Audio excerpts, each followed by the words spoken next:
Mr. Trasolini, does the NDP intend to balance the books or operate under the deficit?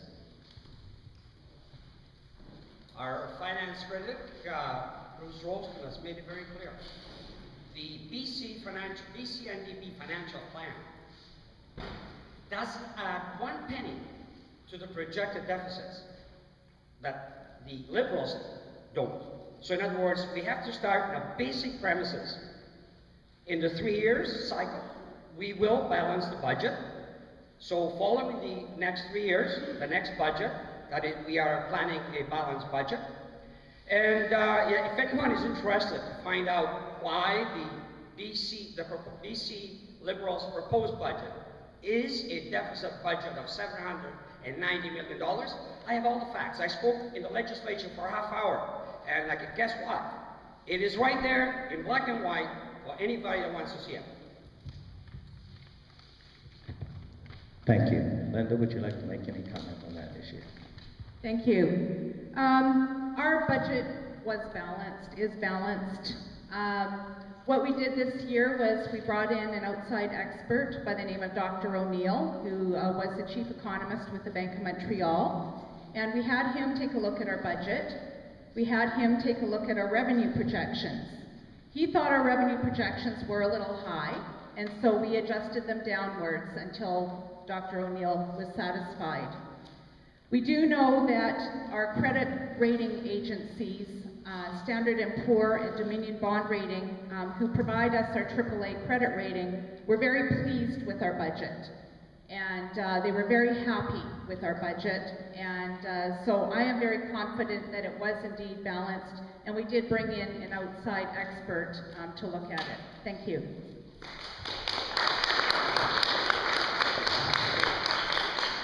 Thank you. Where do the NDP and the Liberals stand on alternate power sources, etc.? Wind, tidal, things of that nature. Joe? Sorry, Linda?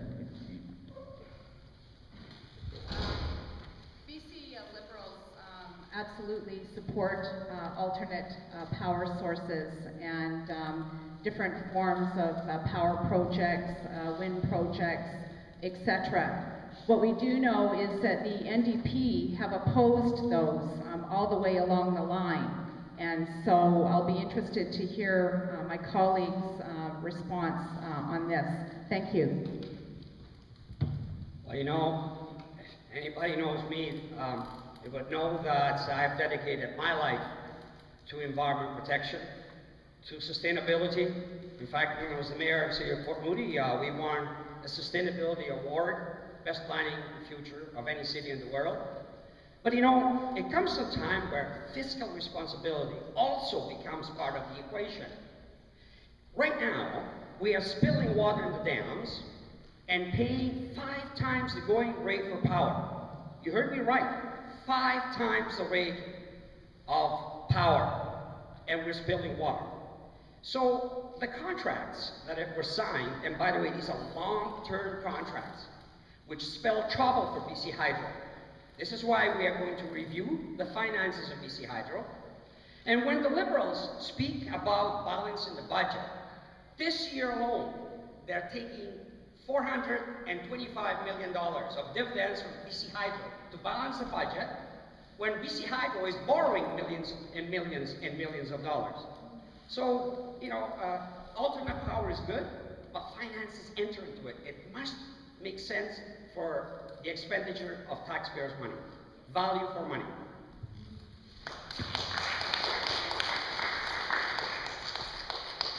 Thank you. We've got a couple more questions before we're going to ask the candidates to ask their questions of each other. This is directed to you, Ms. Reamer. The Evergreen Line project is under control of the Transportation Ministry. What will be done to ensure that businesses on the construction route remain viable once the work gets more advanced? We do not want to see another disaster similar to what occurred to many businesses in Vancouver along the Cambie Street line. Thank you. Yes, and we don't want to see that happen either. And in fact, I know as a Coquitlam City Councillor that we have already been working with many of the businesses along the line, and we will continue to do whatever we can to facilitate their business and to assist them in maintaining the business that they have. Thank you. So you're talking about the impact of the construction of the Evergreen Line on business. Well, this is a huge issue. I remember 6 years ago, I went with a team of mayor, councillors, TransLink staff to Portland to look at the impact that their rubber transit line had on the communities and on business. And they had a fantastic plan where they really included the community and business right along the planning. In some cases, they were even selling the services. They were advertising the services. This is the construction organization. So that people that were working on the line would get their services and goods where they were working. And when we came back, of course, the construction responsibility was taken away from TransLink and went to Victoria. So the provincial government is in charge of that. And from what I hear in Port Moody and in Coquitlam, there hasn't been that consultation. That is too bad. That is too bad because I think that that is so important. And I make this pledge this evening. If I am there, the very first thing that I will do, if we elect it, I will, in fact, promote that consultation. I will urge the construction team to come and meet with the community and with businesses so that business can survive and not have the Kempty Street issue all over again here in the Tri-Cities.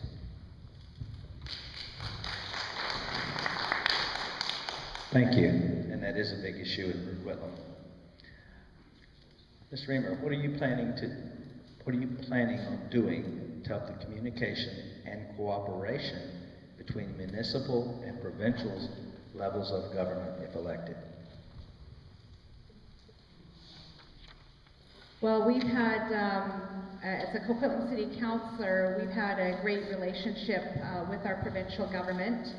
As a municipal elected official, I've had the pleasure of attending provincial conferences, meeting with my MLAs, et cetera, so I would continue to take every opportunity that we have to meet with one another and to build the relationships that are so important in any partnership that we do. I just want to say that we've seen a record number of infrastructure projects in our communities in the Tri-Cities here over the last 5 years, and that's because of the great relationship we have with not only our provincial government but our federal government, and so these partnerships are incredibly important.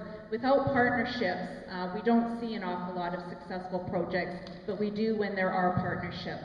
Thank you.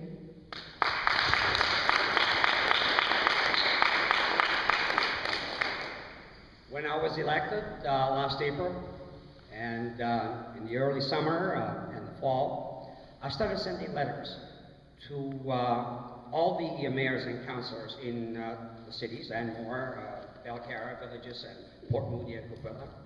And the city of Port Moody invited me to their meeting. I make myself available in whatever forum they wanted. And I had individual councillors from other municipalities, but none of the other mayors or councillors invited me or accepted my invitation to speak.